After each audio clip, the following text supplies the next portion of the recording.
tu corazón, la iglesia que deseas tener, refleja tu luz. Rompe, Señor,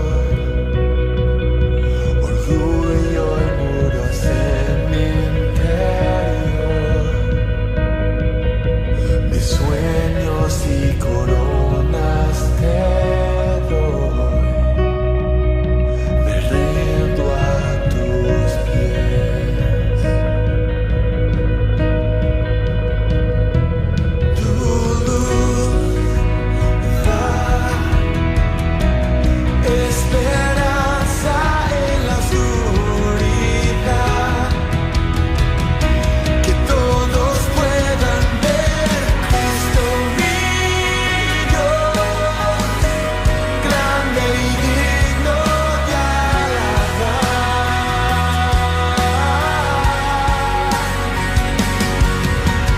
Eterno Dios, glorioso en todo eres, Señor. La majestad, la gracia, el poder, en la luz de tu ser.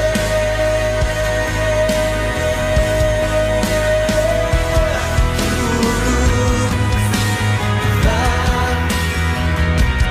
esperanza en la oscuridad, que todos puedan ver Cristo mío, grande y digno de alabar.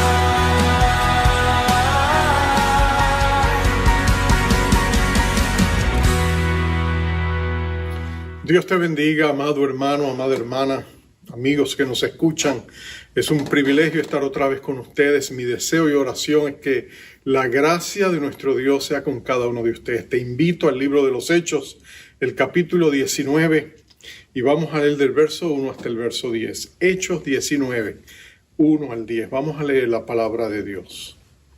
Aconteció que entre tanto que Apolos estaba en Corinto, Pablo, después de recorrer las regiones superiores, vino a Éfeso y hallando a ciertos discípulos les dijo: ¿recibisteis el Espíritu Santo cuando creísteis? Y ellos le dijeron: ni siquiera hemos oído si hay Espíritu Santo. Entonces dijo: ¿en qué pues fuiste bautizados? Ellos dijeron: en el bautismo de Juan. Dijo Pablo: Juan bautizó con bautismo de arrepentimiento, diciendo al pueblo que creyesen en aquel que vendría después de él, esto es, en Jesús el Cristo. Cuando oyeron esto, fueron bautizados en el nombre del Señor Jesús, y habiendo impuesto Pablo las manos, vino sobre ellos el Espíritu Santo, y hablaban en lenguas y profetizaban. Eran por todos unos 12 hombres. Vamos a orar. Padre eterno, qué bueno es poder venir a tu presencia y saber que tú nos amas, que somos conocidos por ti, que tu atención está sobre nuestras vidas, nuestras familias, que en medio de los desafíos y las adversidades que esta pandemia ha producido, podemos decir que tú eres bueno, que tú eres fiel, que has estado con nosotros y tu diestra nos ha sostenido. Te pedimos ahora que nos hables a través de tu palabra. Tu palabra es viva, es eficaz, tu palabra es poderosa, tu palabra imparte fe, imparte esperanza, nos recuerda tus promesas, tu palabra nos edifica. Por eso permite que se siembre en nosotros como una semilla y dé el fruto que tú deseas y lo dé en abundancia. Y que la gloria sea de nuestro Rey Jesucristo. En su nombre te lo pedimos. Y Espíritu de Dios, usa tu espada, la palabra de Dios, para bendecir a tu iglesia. En Cristo Jesús. Amén. Amén.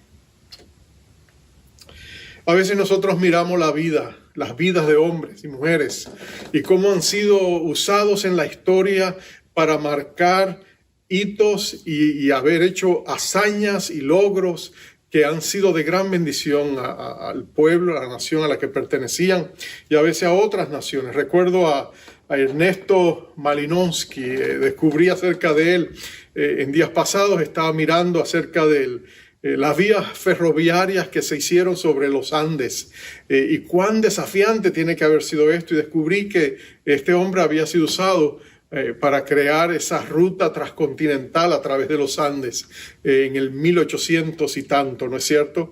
Recuerdo la historia de que en Perú se nombró una comisión de estudio para descubrir si era factible, si era viable hacer una vía de tren para cruzar los montes y conectar la costa con la sierra. Y lo interesante fue que trajeron expertos de todos los lugares, trajeron ingenieros norteamericanos y todos coincidieron en la misma cosa: es imposible. Hasta que llegó este señor, un polaco de más de 60 años, y él era un ingeniero y él hizo un estudio y él dijo, eso se puede hacer. Ellos temían que con su edad quizás no lo pudiera hacer, pero él lo hizo, y realmente cuando uno mira la obra que comenzó allí, la extensión, todo lo que sucedió, más de 62 túneles, uno de ellos a más de 4.000 pies de distancia, más de 30 puentes, y pensar que la obra sí se pudo hacer a pesar de que hubo revoluciones que dilataron el proceso. Pero este hombre, Ernesto Malinowski, nunca se rindió hasta que completó el proyecto. Y nosotros miramos eso y nos quedamos asombrados. Bueno, déjame decirte algo, el Señor Jesucristo es grandioso, nuestro Dios es todopoderoso, la obra que Él empieza, Él la termina, y todo cuanto Dios hace es bueno. Cuando Él hizo la creación, la hizo perfecta. Desde todo lo que comenzó en la creación del mundo, tú ves que las huellas digitales de un Dios grandioso están en todo lugar. Cuando nosotros miramos los cielos estrellados, las galaxias, nuestra Vía Láctea, nosotros nos asombramos de cuán maravilloso y hermoso lo ha hecho Dios. Pero la grandeza de Dios no es solamente en las cosas grandes. Científicos nos dicen que aún en las partículas más pequeñas, nosotros vemos la grandeza de un Dios que pone su grandeza en todo lo que hace. Es interesante, por mucho tiempo los científicos pensaron que el átomo era la partícula más pequeña de todas, hasta que luego pudieron penetrar el átomo y se dieron cuenta de que dentro del átomo había una mini galaxia con partículas aún más pequeñas que giraban como si fueran planetas en una Vía Láctea, electrones, protones, neutrones, partículas de una dimensión tan pequeña, diminuta, parecieran que no existieran. Pero aún eso era una obra magistral creativa. Tu Dios y mi Dios es un Dios grandioso. Todo lo que Él hace es grandioso. Y Él pone la grandeza de Dios en todo lo que hace. Y esto nos lleva a nosotros. Dios ha puesto su grandeza en ti. Si tú eres un hijo o una hija de Dios, Dios ha decidido que Él va a hacer algo glorioso con tu vida, va a poner su grandeza no solamente en ti, sino en ti. También Él es el gran alfarero que con sus manos moldea el carácter nuestro y nos forja a imagen y semejanza de Jesucristo. Es interesante que cuando Pablo llegó a Éfeso encontró a 12 discípulos. Dicen que eran discípulos, solamente la palabra discípulo se reserva para hablar de creyentes en el libro de los Hechos. Él dice que ellos eran discípulos, pero había algo que les faltaba. ¿Qué vio Pablo en la vida de ellos? No sabemos. Él los miró y dijo, a ellos les falta algo, quizás les falta poder, quizás hay algo en su vida que carece de la vitalidad espiritual necesaria. Él vio que había algo incompleto, algo que faltaba, y por eso les hizo la pregunta, ¿recibiste el Espíritu Santo? Es interesante que la ciudad de Éfeso, si recordamos su historia, era una ciudad, bueno, le llamaban el mercado de Asia, era una ciudad hermosa, era una ciudad preciosa, era una ciudad donde tenía poder político. De hecho, el tribunal del gobernador estaba allí, era una colonia romana. No solamente eso, allí estaban los famosos Juegos Panhíricos, que eran como unas olimpiadas donde venían gente de todo el imperio romano a participar y a ver. No solamente eso, tenían el famoso templo de la diosa Diana, que se consideraba una de las 7 maravillas del mundo antiguo. Era un templo suntuoso con 127 columnas impresionantes, cada una de ellas donada por un rey diferente. No solamente eso, era un refugio de criminales, porque todo criminal que llegara al templo de la diosa Diana recibía asilo político. Entonces era una ciudad que estaba llena de idolatría, era una ciudad que estaba llena de inmoralidad, era una ciudad llena de ciencias ocultas, era una ciudad completamente pagana. Y allí llega Pablo y encuentra a estos 12 hombres, obviamente judíos. Habían conocido el bautismo de Juan, se habían bautizado para su arrepentimiento, luego por las circunstancias de la vida habían salido y se encontraban allí en Éfeso, en la ciudad de Éfeso. Pero en medio de toda esa maldad que les rodeaba, estos hombres luchaban por mantener vidas de integridad. Estaban realmente, parece que luchando y luchando. Y Pablo se dio cuenta de que ellos necesitaban una nueva infusión de poder espiritual para poder hacer resistencia a las fuerzas que estaban luchando contra ellos. Es como si estos hombres estuvieran peleando con cuchillos en una batalla de ametralladoras y estaban perdiendo la batalla, carecían del poder espiritual. Y ahora Pablo viene a ellos y les da esperanza y le hace una pregunta que podemos hacernos todos nosotros. ¿Recibiste al Espíritu Santo cuando creíste? Esa pregunta es importante porque nos está diciendo, la palabra clave es la palabra recibir. Recibir, recibiste. Es interesante el significado de esa palabra en la Biblia. Es interesante porque en la Biblia la palabra recibir, todo en la vida cristiana tiene que ver con la palabra recibir.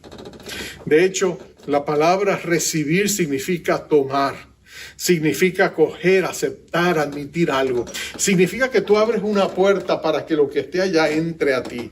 Tú recibes algo, es porque te es entregado, pero tú tienes que aceptarlo. Tú sabes que hay cosas que tú y yo recibimos, pero no las recibimos de buena gana, ¿verdad que sí? De pronto llega algo y tú por obligación moral tienes que aceptarlo. De pronto alguien te da algo y tú pues te comprometes a recibirlo aunque no lo quieras. Pero ese no es el concepto que la Biblia habla con la palabra recibir. La palabra recibir significa que tu voluntad está en conformidad con el deseo de recibirlo. En otras palabras, tú lo recibes con libertad, lo recibes con gratitud, lo recibes por necesidad, lo recibes porque lo deseas. Y de eso es que la Biblia habla de la palabra recibir. En la vida espiritual, la palabra recibir es clave. Está unida como si fueran caras de una misma moneda con la palabra pedir. Pedir y recibir siempre tienen que ir tomadas de la mano. Es como si entre la palabra pedir y la palabra recibir, tú pudieras poner la palabra fe. Porque con la fe pedimos. Todo aquel que se acerca a Dios necesita fe. Sin fe es imposible agradar a Dios. Todo aquel que se acerca a Él tiene que creer que Él existe y que es remunerador o galardonador de los que le buscan. En otras palabras, para pedir tú necesitas fe. Aún la persona más desesperada que le pide a Dios es porque cree que Dios está ahí escuchándole. Pero no solamente necesitamos fe para pedir, tú y yo necesitamos fe para recibir. Jesús lo hizo tan claro. Él dijo que pudiéramos pedir, pero hasta que no estuviésemos dispuestos a recibir, no vamos a recibir. Jesús mostró que hay una relación indisoluble entre pedir y recibir. Y lo mostró de esta manera en el Evangelio según San Marcos, capítulo 11, verso 24. La Nueva Versión Internacional dice, crean, ahí está la fe, crean que ya han recibido todo lo que estén pidiendo en oración y lo obtendrán. Crean que ya han recibido todo lo que están pidiendo en oración y lo obtendrán. En Juan 16, 23 y 24 lo presenta de esta manera. En aquel día le dijo Jesús a sus discípulos, la última noche que estuvo con ellos, en aquel día no me preguntaréis nada, de cierto os digo que todo cuanto pidiereis al Padre en mi nombre os lo dará. Hasta aquí nada habéis pedido en mi nombre, pedid y recibiréis, para que vuestro gozo sea cumplido. Pedid y recibiréis. La fe, la necesidad de creer. Entonces tú y yo necesitamos creer, pero también tenemos que pedir, pero también tenemos que recibir. Santiago lo ilustra de una manera tan clara en su carta, en el capítulo 1, el verso 5 al 8. Mira lo que él dice, y si alguno de vosotros tiene falta de sabiduría, pídala a Dios, el cual da a todos abundantemente y sin reproche, y le será dada. Pero pida con fe. Aquí está la fe otra vez, en el centro, no dudando nada, porque el que duda es semejante a la onda del mar, que es arrastrada por el viento y echada fuera de una parte a otra. No piense pues quien tal haga que recibirá cosa alguna del Señor. El hombre doble ánimo es inconstante en todos sus caminos. Mira lo que dice Santiago. Tú tienes necesidad de sabiduría, pídesela a Dios. Señor, dame sabiduría. Señor, necesito sabiduría, dame sabiduría. La pedimos con fe, y Dios, que es generoso para darnos, la va a dar. Pero también la recibimos por fe, no dudando de que Dios no lo vaya a hacer, porque es importante tener fe para pedir, pero es también que tú y yo tengamos fe para recibir. El problema nuestro muchas veces es que nosotros sabemos pedir, pero no tenemos paciencia para recibir. Muchas veces nosotros estamos pidiendo algo a Dios y nos vamos y nos olvidamos que lo hemos pedido. Pero es importante que cuando tú ores y pidas a Dios, tomes tiempo también para decirle: Señor, lo que te he pedido lo recibo por fe, porque sé que tú eres bueno para darlo, porque tú sabes que lo necesitamos. Eso es lo que la pregunta sugiere. Jesús le dice a estos discípulos: ¿recibiste al Espíritu Santo cuando creíste? ¿Recibiste al Espíritu Santo cuando creíste? Mira lo que Jesús está sugiriendo al decir estas palabras. Él está diciendo que cuando tú y yo pedimos a Dios el Espíritu Santo, cuando tú y yo estamos buscando de Dios, dice que cuando una persona viene a Cristo, en el momento de conversión, esa persona puede o no recibir el Espíritu Santo. Es lo que Jesús está sugiriendo. Jesús no está diciendo que en el momento de conversión el Espíritu Santo no vaya a venir a morar en nosotros. Obviamente cuando tú y yo nos convertimos, el Espíritu viene y sella nuestra vida con su presencia. Pero no estamos hablando de que el Espíritu esté en nosotros, estamos hablando de poder tener el poder del Espíritu Santo como una experiencia posterior, como una segunda crisis posterior a la conversión. Eso es lo que Pablo está diciendo. Porque si ellos hubieran creído, pero no habrían recibido el Espíritu Santo, podía pasar después, como una experiencia posterior. Eso fue lo que sucedió en Samaria. ¿Te acuerdas en el capítulo 8? Felipe el evangelista va a Samaria, predica, muchos se convierten, hay grandes milagros, grandes señales, el Espíritu está con ellos, el Espíritu está sobre Felipe cuando él predica. Pero después que él hace esto, llegan los apóstoles, Pedro y Juan, y entonces imponen manos para que ellos reciban el poder de lo alto. Y ellos reciben el poder de lo alto. ¿Te acuerdas que había un señor allí llamado Simón que quiere comprar ese poder? Y por supuesto es reprendido por el apóstol Pedro y le dice: no, tú no puedes comprar lo que por gracia es dado. Entonces tú y yo podemos ser cristianos, pero eso no significa que el poder del Espíritu Santo esté obrando en nosotros para vivir la vida que agrada a Dios. Hay una necesidad de parte de la iglesia, y eso lo muestra la historia de los grandes avivamientos, cuando la iglesia oró desesperadamente para recibir una nueva infusión del poder espiritual de lo alto, y Dios se lo concedió y vieron avivamientos. Y de pronto Dios empezó a hacer con gran manifestación de poder, empezó a demostrar su grandeza a través de los discípulos. Y eso es lo que sucede en tiempos de gran avivamiento. Entonces, si en estos días de pandemia en ti ha habido hambre y sed de Dios, ha sido Dios tocando a la puerta de tu corazón para que tú lo busques y le digas: Señor, yo anhelo tu presencia, anhelo tu poder, empodérame para servirte.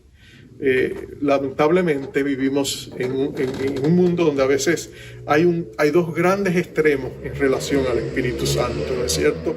Y en cuanto a recibir su poder. Sabemos que el Espíritu Santo puede estar con nosotros, El Espíritu Santo puede venir sobre nosotros, pero el Espíritu Santo puede también estar en nosotros.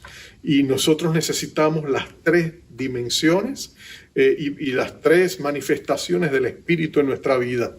Y es importante que nosotros lo busquemos para ser empoderados. Pero lo que yo encuentro en mi experiencia trabajando con otros pastores, ministrando en otros lugares, es que en algunos segmentos de la iglesia hay gran temor en cuanto al Espíritu Santo. Quizás por los excesos que han visto en otros lugares, quizás por el emocionalismo, quizás es por el hecho de ver cierto descontrol. Se crea cierto temor y la gente a veces no quiere buscar a Dios, no quiere buscar al Espíritu Santo porque teme recibir algo que no viene de Dios. Inclusive he escuchado a pastores que me han dicho, si uno empieza a buscar a Dios de esa manera, el enemigo puede falsificar al Espíritu Santo y podemos terminar con un demonio en vez de tener al Señor, al Espíritu Santo. Ese es el temor de algunos al entrar en ese mundo de lo sobrenatural. El problema es que cuando tú tienes temor de lo falsificado, si tú no eres cuidadoso, puedes perder lo real, lo auténtico. Y eso es lo que nosotros debemos evitar. Imagínate que una tienda dice, bueno, no aceptamos billetes de $20 para arriba. No lo aceptamos porque tenemos temor a recibir billetes falsificados. Y de pronto llega una persona con un billete de 50, un billete de 100, y dice, vengo a comprar todo lo que este dinero me permita. Pero la tienda le dice, lo siento, no podemos aceptarlo porque es mayor de $20. Y la persona entonces dice, bueno, tendré que irme a otro lado. Y entonces esa tienda pierde la oportunidad de hacer su dinero. ¿Por qué? Porque el temor le privó. En vez de buscar alternativas u opciones para asegurarse de que podían identificar lo falsificado. Ese es uno de los grandes extremos que nosotros a veces encontramos. El otro extremo es personas que piensan que ellos son los únicos, que tienen el monopolio exclusivo, la distribución exclusiva del poder del Espíritu Santo. Y piensan que los que no lo tienen o lo han recibido como ellos lo recibieron, no lo pueden tener. Y ese es el otro extremo. Por un lado, algunos lo evitan, por otro lado, otros piensan que lo tienen y piensan que eso es todo lo que hay, que lo que ellos han recibido es todo lo que hay. Y se olvidan de que Dios trabaja muchas veces fuera de nuestras cajas donde tratamos de encasillarle. Que Dios es tan grandioso, tan glorioso, que Dios puede hacer lo imposible de maneras inusuales, fuera de lo tradicional, fuera de lo acostumbrado. Dios puede manifestarse porque Dios es Dios y Él no tiene límites en ese sentido, ¿no? Juan y Santiago, su hermano, en una ocasión encontraron un hombre que estaba echando fuera demonios en el nombre de Jesús y se lo prohibieron. Le dijeron, no, tú no eres parte de nuestro grupo, tú no lo haces como nosotros lo hacemos, por lo tanto te prohibimos que lo hagas y nosotros somos discípulos del Señor Jesucristo. Somos los apóstoles del Señor Jesucristo, por lo tanto te lo prohibimos. Y fueron y se lo dijeron al Señor. ¿Cuál fue la respuesta de Jesús? Jesús le dijo, no se lo prohibáis. El que está conmigo, el que no está conmigo, está en contra de mí y viceversa. Ustedes tienen que entender que Dios es más grande de lo que ustedes se imaginan. Dios puede usar cualquier persona, Dios puede usar cualquier situación. Dios es Dios. Entonces ellos descubrieron que no deberían haberlo hecho, pero el punto es ni el temor ni un falso sentido de posesividad debe detenernos de buscar a Dios con un corazón sincero, porque tú y yo necesitamos al Espíritu Santo. Y eso es lo que Pablo le está diciendo a estos discípulos. Eran 12 hombres que estaban en gran necesidad del Espíritu Santo en medio de una ciudad que estaba llena de maldad por todos los lados. Eran hombres que necesitaban el Espíritu Santo porque el Espíritu Santo es indispensable. Es imposible vivir la vida cristiana, la vida que agrada a Dios sin el Espíritu Santo. De hecho, Dios nos ha dado el Espíritu Santo para que nosotros seamos más que vencedores, para que nosotros podamos vencer a través de nuestra fe y el poder del Espíritu Santo al mundo, al diablo, a nuestra propia carne. Es el Espíritu Santo el que nos empodera para vivir la vida que agrada a Dios. Por eso, la clave es recibir.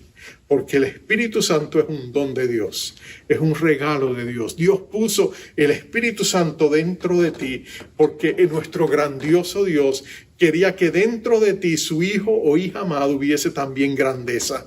Y por eso puso lo más grande, se puso a sí mismo dentro de nosotros para desde adentro ingeniar un cambio, una transformación interior que va a hacernos a nosotros semejantes a Él por medio de un proceso de metamorfosis, por decirlo así, un proceso de transformación donde Dios nos moldea a la imagen y semejanza de nuestro Rey Jesucristo, nuestro Señor de gloria. Y por eso la clave es recibir. Todo está hecho, Dios lo ha determinado, es una promesa del Padre. Nosotros lo que tenemos es que recibir esa promesa y apropiarnos, tomar lo que se nos ofrece y rendirnos, hacer lo que sea necesario para tener las manos vacías para recibirlos. Si nuestras manos están llenas de otras cosas y no tenemos dónde acomodarlo, sería un problema, pero si nuestro corazón está dispuesto, nuestra voluntad está rendida, nuestra mente está en armonía con el deseo de Dios de bendecirnos, entonces nosotros podemos recibir lo que Dios anhela. Jesús dijo a sus discípulos, hablando del pedir y el recibir, Él dijo, si vosotros, siendo malos, sabéis dar buenas dádivas a vuestros hijos, cuánto más vuestro Padre Celestial dará el Espíritu Santo a aquellos que se lo pidan. Hay que pedírselo y Dios nos da el poder de su Espíritu. Ahora, hablemos un poco del Espíritu Santo. Hemos visto la necesidad de recibir. Hablemos ahora del Espíritu Santo. Aclaremos de qué estamos hablando. Recuerda que los primeros discípulos, los apóstoles, conocían muy bien lo que era tener al Cristo externo. Jesús estaba con ellos. Ellos podían pararse frente a frente, cara a cara y hablar con Jesús. Ellos podían mirar a Jesús a los ojos, podían comer en la misma mesa, podían salir caminando juntos y estar siempre con Jesús. Pero cuando Jesús estaba con Pedro, con Juan y Santiago en el monte, los otros nuevos discípulos estaban sin Jesús. Cuando Jesús de pronto sacó a Pedro aparte a hablar con él, los otros 11 discípulos no estaban con Jesús. En otras palabras, Jesús estaba limitado en su forma corporal por las dimensiones del tiempo y el espacio. Jesús no podía estar en todas partes, pero los discípulos conocieron la bendición y el gozo de estar con Jesús. Oh, qué precioso sería haber estado con Jesús. ¿Qué no darías tú, qué no daría yo por tener unos 10 minutos con Jesús? Por poder hablarle y verle cara a cara y compartir con Él nuestro corazón y escuchar de Él alguna palabra, ¿no es cierto? Para nosotros sería gratificante, sería maravilloso. Pero llegó el momento en que los discípulos ya no tuvieron más a Jesús con ellos. Y Jesús les había dicho, llegó el momento en que yo tengo que partir y les voy a enviar otro consolador que ya no estará con ustedes solamente. Él estará dentro de ustedes. Él morará en vosotros. Sería una presencia espiritual. A.W. Tozer, el famoso teólogo aliancista y pastor, uno de los grandes escritores cristianos del siglo XX, él hablaba de la penetrabilidad del Espíritu de Dios. Él decía que como el Espíritu Santo tiene la capacidad de penetrar la materia, el Espíritu Santo puede entrar dentro de nosotros y hacerse uno con el Espíritu nuestro. Porque el que se une al Señor, un espíritu es con Él. Entonces, nosotros podemos estar unidos al Señor por medio de su Espíritu. Pero el Espíritu Santo, la Biblia es clara, es una persona. No es una fuerza impersonal como la electricidad, como enseñan algunos grupos sectarios. El Espíritu Santo es una persona, tiene voluntad, tiene intelecto, tiene corazón, tiene emociones. El Espíritu Santo es alguien con quien se puede hablar, es alguien que habla nuestro espíritu. El Espíritu Santo es una persona. El Espíritu Santo puede estar en cada uno de sus discípulos. Yo sé que esta ilustración parece absurda, pero para entenderlo, el Espíritu Santo en su omnipresencia, Él puede estar en la vida de cada uno de nosotros de una manera personal. Es como si nosotros tuviéramos una cebolla y tomáramos sus capas, y yo pudiera darte a ti una capa de una cebolla y a otra persona darle la otra. En cierta medida ambos tienen la misma cebolla, ¿no es cierto? Bueno, de igual manera el Espíritu Santo está en cada uno de nosotros, porque el Espíritu Santo es omnipresente, como Dios es omnipresente, porque la Biblia es clara, el Espíritu Santo es Dios. Me gusta lo que el credo niciano dice: es la tercera persona de la Trinidad, procedente del Padre y del Hijo, de la misma substancia, igual en poder y gloria, y es junto al Padre y al Hijo quien debe ser creído, obedecido y adorado a través de las edades. En otras palabras, el Espíritu Santo es Dios. Y nosotros podemos entender que Dios decidió en su soberanía poner al Espíritu dentro de nosotros. Poner al Espíritu dentro de nosotros. ¿Y para qué Dios lo hizo? ¿Para qué Dios quiso poner en la vida de cada uno de los redimidos la presencia perpetua de su Espíritu en nosotros? Bueno, es que Dios quería que la obra que había comenzado en ti se perfeccionara y se hiciera indeteniblemente. En otras palabras, la obra que Dios ha empezado en ti es indetenible. Dios ha determinado hacerla y Dios la va a perfeccionar. Y siendo Dios, ¿quién se lo puede estorbar? Eso es lo que Pablo le decía a los filipenses. Él estaba persuadido de eso, que el Dios que comenzó en ti la buena obra la va a perfeccionar. Tú y yo podemos tener altas y bajas, tú y yo podemos tener fracasos, tú y yo podemos luchar con nuestras debilidades, pero la obra de Dios en nosotros, Él sigue obrando, sigue trabajando. Y aunque nosotros dilatemos su querer y su hacer porque no estamos listos, pero si tú y yo reconocemos que esa obra va a ser terminada, y que la intención de Dios es buena para con nosotros, entonces tú y yo deberíamos estar anuentes, deseosos de que Dios terminara la obra. Pero la pregunta entonces es: ¿recibiste al Espíritu Santo cuando creíste? Las respuestas de ellos fue: bueno, no sabemos quién es el Espíritu Santo. Quizás tú mismo digas: bueno, pastor, yo he oído del Espíritu Santo, he estudiado el Espíritu Santo, he visto lo que la Biblia dice acerca del Espíritu Santo, mi cabeza está llena de información, pero yo nunca he experimentado lo que es tener al Espíritu Santo. Bueno, Jesús dijo: el Espíritu Santo es como la brisa, como el viento. De hecho, la palabra espíritu viene en el hebreo y en el griego, ruach en el hebreo, y pneuma en el griego del Nuevo Testamento, significa lo mismo, es viento, brisa, aliento, soplo, por decirlo así. Habla del aire, y por eso Jesús dijo: el viento, el Espíritu trabaja de esta manera. Le dijo Jesús a Nicodemo: es como el viento que tú no lo ves, pero tú ves sus efectos. Tú lo sientes, tú lo percibes, la brisa, lo percibes en los árboles. La obra del Espíritu Santo muchas veces no es visible, pero es real. Es real, es productiva, es fructífera en nuestras vidas. El Espíritu siempre está obrando. ¿Y para qué Dios puso su Espíritu dentro de ti? Bueno, Dios lo puso allí primero para santificarte. Recuerda, Él es el Espíritu Santo. Él quiere santificarte, Él quiere hacerte a ti un santo. ¿Y qué significa un santo? Bueno, la palabra santo significa separado para los propósitos de Dios. Significa que Dios quiere cambiar tu vida, moldear tu carácter. Que el fruto de su Espíritu sea evidente en tu vida: el amor, el gozo, la paz, la paciencia, la bondad, la benignidad, la fe, la mansedumbre, el dominio propio, la templanza. Dios quiere que eso se manifieste en ti.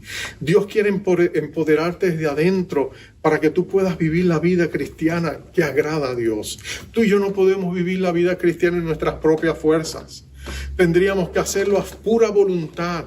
Pero el problema es que aun si tú pudieras esforzarte en hacerlo por puro músculo, ¿cómo podríamos nosotros conocer lo más profundo de nuestro corazón, donde se esconde el asiento de las motivaciones? No, la obra tiene que ser más profunda que sencillamente las obras externas. Tiene que haber una obra profunda en el corazón tuyo y en el corazón mío, y solo Dios lo puede hacer. Y cuando tú y yo recibimos ese poder del Espíritu Santo, entonces tenemos poder para vivir la vida que agrada a Dios. Entonces tú y yo podemos enfrentar la tentación, enfrentar el mal, mantenernos santos en medio de un mundo y de una generación perversa que lucha contra nuestras almas y que no quiere que nosotros hagamos la voluntad de Dios. Pero no solamente el Espíritu ha sido puesto dentro de ti para hacerte más como Jesús. Él ha sido puesto dentro de ti para darte poder, para que cumplas la misión y el propósito por el cual Dios te creó. Dios sabe que tú ibas a necesitar poder espiritual. Nosotros luchamos no contra carne y sangre, sino contra entidades espirituales, contra principados, potestades, autoridades, huestes infernales, huestes de maldad en los lugares celestiales. Entonces nuestra batalla es espiritual y tú y yo no podemos pelear esas batallas espirituales si las armas de nuestra milicia son carnales, literales, físicas. No podemos pelear, seríamos como los efesios. Estaríamos luchando en un mundo lleno de maldad. Estaríamos en una guerra de ametralladoras y nosotros con cuchillos. Estamos destinados a perderla. Pero escucha esto. Cuando el Espíritu Santo está en ti, Él te empodera para que tú no seas la mejor versión de ti mismo, sino la mejor versión de Cristo en ti. Y eso es una gran diferencia, porque cuando tú eres la mejor versión de ti mismo, tú llegas al tope de tus limitaciones, al tope de tu potencial. Y tú le dijiste al Señor, Señor, esto es lo mejor que puedo ofrecerte. Pero cuando el Espíritu Santo está dentro de ti, entonces tú sobrepasas los límites, el techo de tus limitaciones, porque para Dios todo es posible. Eso explica por qué un jovencito de unos 16 años, que no podía ni siquiera cargar una armadura de un soldado maduro, podía levantarse contra un gigante que todos le temían, y apenas con una honda y con una piedra lisa de río, derribar al gigante que parecía un campeón invencible. David no lo hizo en sus propias fuerzas. El Espíritu de Dios le dio la capacidad para hacerlo. El Espíritu Santo quiere darte a ti la capacidad para que la grandeza que Dios ha puesto en ti sea extraída, emerja de ti, para que entonces tú puedas hacer las cosas, lo imposible con el poder que Cristo ha puesto en ti. Por eso Pablo lo sabía, él decía, todo lo puedo. Pablo no está diciendo que yo soy un Superman, él dice, no, todo lo puedo, pero en Cristo que me fortalece. Todo lo que Dios me llama a hacer, yo lo puedo hacer. No hay nada que Dios me llame a hacer que yo no lo pueda hacer, porque Dios me da el poder para hacerlo. Es interesante, y con esto concluyo, en su carta a los Efesios, a esta misma iglesia que Pablo está apenas encontrando con este grupo de 12 hombres que va a ser el fundamento de esta eventual congregación. Interesante que más tarde le escribiría a ellos y en el capítulo 1 describiría todas las bendiciones, cómo hemos sido escogidos como hijos, cómo hemos recibido una herencia, nuestros pecados han sido perdonados. Pablo da toda una lista de muchas cosas que Dios ha hecho por nosotros cuando nos transfirió del reino de las tinieblas al reino de su admirable luz. Y ahora que estamos en Cristo, tenemos todas esas bendiciones. Pero ¿sabes? Eso no es suficiente, dice Pablo. Y por eso Pablo dobla sus rodillas, dice ahí en el capítulo 1. Doblo mis rodillas delante del Padre de nuestro Señor Jesucristo, el Padre de gloria. Él dice, para que Dios os dé espíritu de sabiduría y de revelación en el conocimiento de Dios, para que los ojos de vuestro entendimiento, de vuestro corazón, sean iluminados, para que conozcan la esperanza a la cual ustedes han sido llamados, para que conozcan la riqueza de la herencia de los santos en la luz de la cual ustedes son parte y han recibido, pero también para que conozcan la supereminente grandeza de su poder para los que creemos, según el poder de su fuerza, que levantó a Cristo entre los muertos. En otras palabras, no era suficiente tener la cabeza llena de información. El Espíritu Santo tenía que obrar en nosotros para que todo lo que Dios ya nos ha dado fuese apropiado por la fe y lo pudiéramos traducir en acciones, en obras, en servicio, en nuestro actuar externo, pero del poder, emergiendo del poder que está dentro de nosotros. Por eso nosotros recibimos y necesitamos el Espíritu Santo. Pablo les va a preguntar, ¿recibiste el Espíritu Santo cuando creíste? Ellos van a decir, no, Pablo, nosotros no sabemos qué es el Espíritu Santo. Nosotros solo conocemos el bautismo de Juan. Pedro le va a explicar, Pablo le va a explicar quién era Jesús y por qué Juan había mencionado que después de él vendría otro que nos bautizaría con el Espíritu Santo y fuego y nos daría ese poder, y entonces luego los bautiza en el nombre de Jesús. Y nota, vamos a seguir estudiando lo que Dios va a hacer en esa iglesia de Éfeso. Y lo que Dios va a hacer es algo glorioso, grandioso. Dios va a tomar estos 12 hombres débiles y aparentemente inútiles en su batalla contra el reino de la oscuridad. Y con el poder del Espíritu Santo Él los va a hacer en unos pioneros gloriosos, donde vamos a ver la gloria de Dios en esta iglesia en Éfeso. Y ellos van, conjunto a Pablo y la predicación de Pablo, Pablo va a encender un fuego, una llama en la ciudad de Éfeso, que va a conmocionar hasta las estructuras sociales y económicas de la ciudad, y va a desatar todo un revuelo, una conmoción. Pero todo comenzó con estos 12 hombres que reconocieron que necesitaban al Espíritu Santo. Si tú has venido a Cristo, el Espíritu Santo está dentro de ti, pero eso no significa que el poder del Espíritu Santo se está manifestando a través de ti. Tiene que ser activado, y se activa por la fe.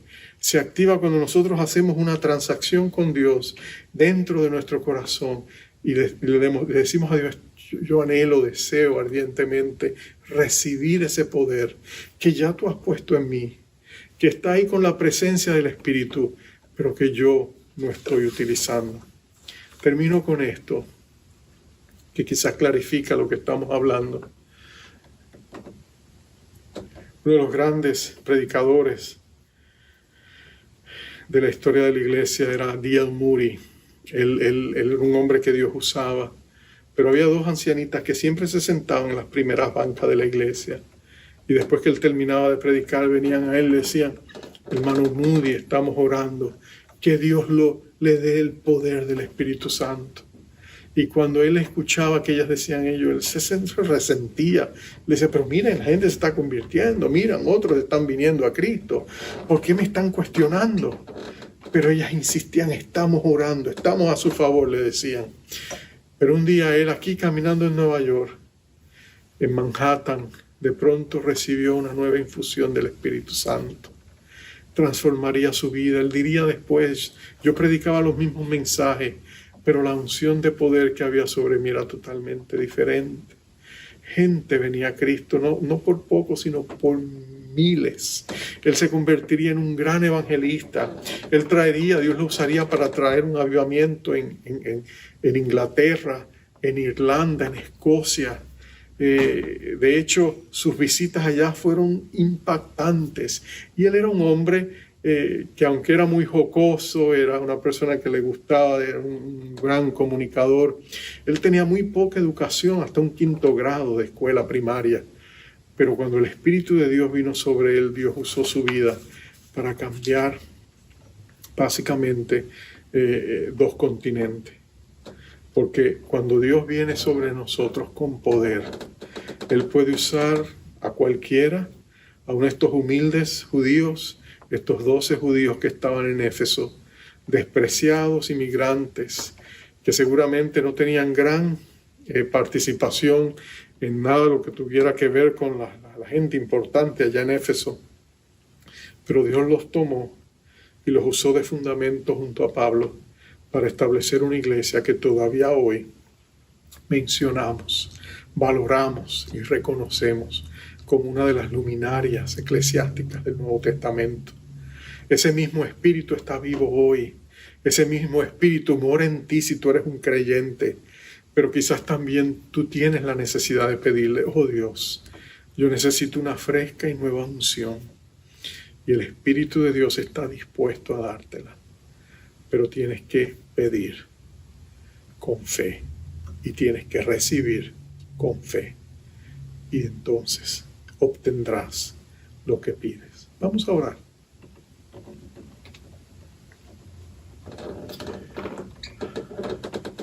Padre amado, si de algo estamos conscientes en este año de pandemia, es en la necesidad que tenemos del Espíritu Santo. ¿Cómo podemos enfrentar todo el dolor de pérdidas cuantiosas, emocionales, materiales, familiares, físicas, sino por la gran consolación de tu Espíritu Santo? Oh Señor, ¿cómo podemos levantarnos de las cenizas de esta pandemia si no es por el poder del Espíritu Santo? Lo bueno nuevo es que tú has dicho que grandes cosas están por venir, que tú eres un Dios grandioso, que todo lo que tú haces es grande y que aunque pareciera que nos abandonaste por un momento, tú nos vas a recoger con grandes misericordias, que los mejores años de la Iglesia de Jesucristo están por venir, que los mejores avivamientos, las más grandes bendiciones, los movimientos más poderosos del Espíritu Santo están a las puertas, que tú estás por conmocionar los cielos y la tierra y vas a darnos esa gran bendición que anhelamos. Pero Señor, estamos aquí en esta preciosa oportunidad. Tú mira el corazón de cada persona que está escuchando este mensaje, esa hambre y sed que hay en sus corazones, ese deseo de tener una experiencia más profunda con el Espíritu Santo. Señor, te pedimos una fresca y nueva llenura, una nueva y fresca llenura. Esa es nuestra petición y la pedimos con fe, porque no estamos pidiéndole a un Dios que está renuente a darla, sino al Padre que la prometió darla, un Dios cumplidor de promesas, mantenedor de pactos, y que su anhelo más grande es que tengamos su Espíritu y que sea su Espíritu el que tiene un monopolio de nosotros. Oh Todopoderoso Dios, recibimos por fe esa fresca llenura del Espíritu Santo. Llénanos de ti, llénanos de tu poder, llénanos de tu gracia, llénanos de ese Espíritu glorioso. Y oh Dios, como hiciste con estos 12 hombres, manifiesta tu poder en nuestras vidas y usa nuestras vidas para tus propósitos. Te damos gracias por fe, por lo que estamos recibiendo. Y te damos a ti la gloria, la honra y el poder, porque grande es tu misericordia, grande es tu fidelidad. Que a través de la administración de tu Espíritu, tu iglesia siga adelante, conquistando nuevos reinos para ti, oh Dios. Y te pedimos que el nombre del Señor Jesucristo sea exaltado sobre todas las cosas, para que tu iglesia sea bendecida a través de Él. Te pedimos todo eso en ese bendito nombre. Amén, Señor. Amén. Amado, te enviamos con la bendición sacerdotal. Es una bendición que nos habla de la presencia, del poder, de la misericordia, del shalom, la paz de Dios, del bienestar divino en nuestras vidas, el favor de Dios. La recibimos por fe en esta mañana o en esta tarde cuando escuches el mensaje. Jehová te bendiga, Jehová te guarde. Jehová haga resplandecer su rostro sobre ti y tenga de ti misericordia.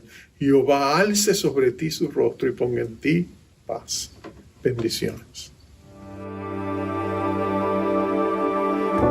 Tu voz me llama a las aguas, donde mis pies pueden fallar.